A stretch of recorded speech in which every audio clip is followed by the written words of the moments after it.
Hello friends, तो आज हम बात करते हैं सघोष अघोष व्यंजनों के बारे में। अक्सर पेपरों में इनके बारे में पूछा जाता है। स्वर तंत्रियों में कंपन के आधार पर वर्णों के भेद दो प्रकार से हैं, सघोष अघोष। सघोष जिस वर्ण के उच्चारण में हवा स्वर तंत्रियों से टकराकर बाहर निकलती है और घर्षण पैदा होता है, वे सघोष वर्ण कहलाते हैं। प्रत्येक वर्ण का तीसरा, चौथा, पांचवा, तो जैसा आप इधर देख सकते हैं, तीसरा, चौथा, पांचवा और सभी स्वर, तीसरा, चौथा, पांचवा वर्ण अंतस्थ वर्ण और ह वर्ण सघोष ध्वनियाँ हैं। अघोष जिस वर्ण के उच्चारण में स्वर तंत्रियों में कंपन नहीं होता है, उसे अघोष वर्ण कहते हैं। प्रत्येक वर्ण का पहला, दूसरा, श, स, वर्ग आदि, तो पहला दूसरा जैसा आप यहाँ देख सकते हैं, पहला और दूसरा, स, श, स आदि सघोष। ये इनकी संख्या 22 है।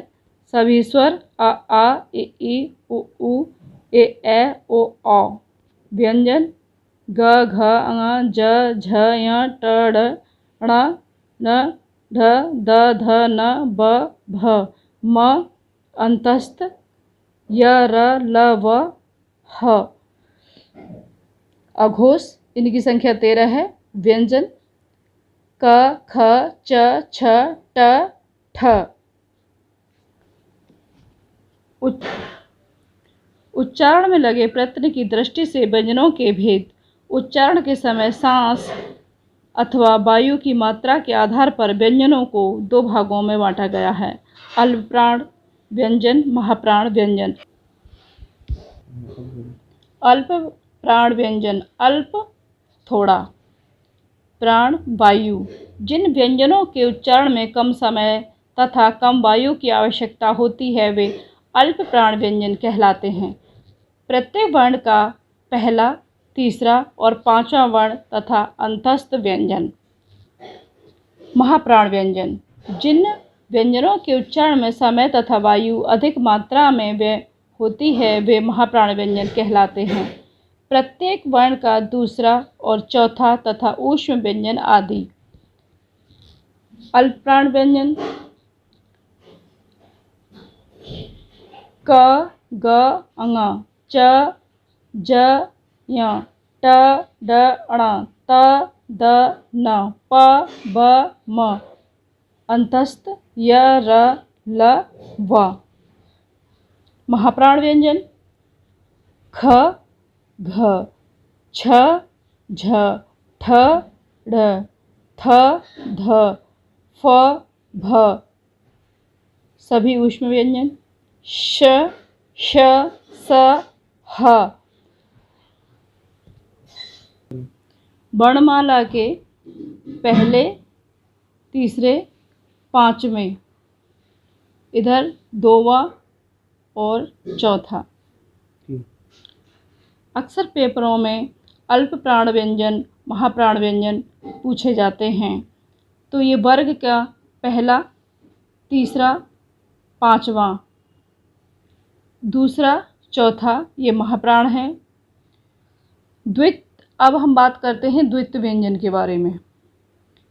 जब एक स्वर रहित व्यंजन का समान स्वर रहित व्यंजन से मेल होता है, जैसे क, डबल च, म, आधा मा, पूरा मा, आधा ला, पूरा ला, आधा टा, पूरा टा आदि। जैसे इसके बने शब्द हैं धक्का, बच्चा, मिट्टी, सम्मान, बिल्ली आदि।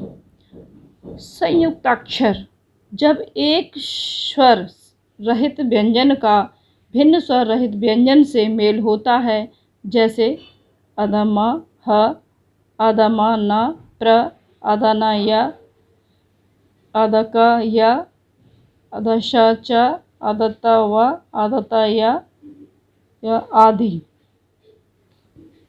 जैसे इनके बने शब्द हैं, जैसे कुम्हार है, निम्न है, प्रयत्न है, न्याय है, वाक्य है इत्यादि। खड़ी पाई हटाकर खड़ी पाई वाले व्यंजन जब किसी दूसरे व्यंजन के साथ मिलते हैं तो उनकी पाई हटा दी जाती है। ये 22 हैं। जैसे ग, ये हलंत लगा हुआ है तो ये इसको आधा समझेंगे, ग प्लस या, तो ग्या, जैसे इसका शब्द बनेगा 11 है। ये सा हलंत लगा हुआ है इसलिए आधा है, प्लस त, इसका शब्द बनेगा अस्त। घुंडी हटाकर का और फ जब अन्य व्यंजनों के साथ मिलते हैं तब इनकी घुंडी हटा दी जाती है, जैसे रक्त, रफ्तार। बिना पाई वाले व्यंजन ट, ठ, ड, ढ, ह, द जब किसी व्यंजन के साथ मिलते हैं तब इन्हें अरहित बनाने के लिए इनके नीचे हलंत इस तरह से लगाया जाता है, जैसे खट्टा, अद्भुत आदि।